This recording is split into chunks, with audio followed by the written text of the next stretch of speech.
Covid లో ఈ సంవత్సరం చలి మాత్రం చాలా బీభత్సంగా కాస్తుందని చెప్పేసి మా సార్ వాళ్ళు అయితే నాకు 3 జాకెట్లతో పాటు కాళ్ళకు వెచ్చగుండానికి సాక్సులు అయితే తీసుకొచ్చారు. ఇందులో చూసుకుంటే ఫస్ట్ జాకెట్ ఇది, దీంతో పాటు ఇంకొకటి అయితే ఉంది. ఇదైతే చూసా, ఇదైతే వేసుకుంటే నాకైతే కరెక్ట్ గా సెట్ అయిపోయింది. చౌలకు కూడా చలి పెట్టకుండా వెచ్చగా అయితే ఉంది. ఇప్పుడు దాకా చూసిన 2 జాకెట్లు వచ్చేసి ఫుల్ హ్యాండ్స్, ఇది వచ్చేసి హాఫ్ హ్యాండ్స్. కోవిడ్ లో చాలా మంది అయితే ఇవే అయితే వాడతారు.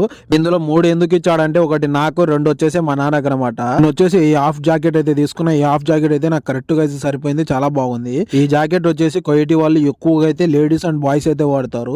నుంచి కింది వరకు చలి పెట్టకుండా అయితే మా మేడం అయితే చలి స్టార్ట్ అయినప్పుడు ఈ జాకెట్ అయితే ఇచ్చింది. ఈ జాకెట్ లోపల అయితే చాలా వెచ్చగా అయితే ఉంటది పైనుంచి కింది వరకు. ఇది వచ్చేసి కొత్తది కాదు, పాతది. వాళ్ళు 1 సంవత్సరం వాడి అయితే ఆ జాకెట్ అయితే ఇచ్చారు. ఈ జాకెట్ వేసుకొని మనం కార్లు గడగలేం, డ్యూటీ చేయలేం అని చెప్పేసి ఫైనల్ గా మా నాన్న ఒక 5 సంవత్సరాల కింద తీసుకున్న జాకెట్ అయితే వేసుకున్నా. ఈ జాకెట్ అలాగే రెడ్ కలర్ జాకెట్ నాకైతే పిచ్చలుగానే అయితే నచ్చేసాయి. మీరు పనిచేసే ఇంట్లో కోయిటి వాళ్ళు జాకెట్ ఇప్పకుండా మీరు డబ్బులు పెట్టేసి కొనుక్కొని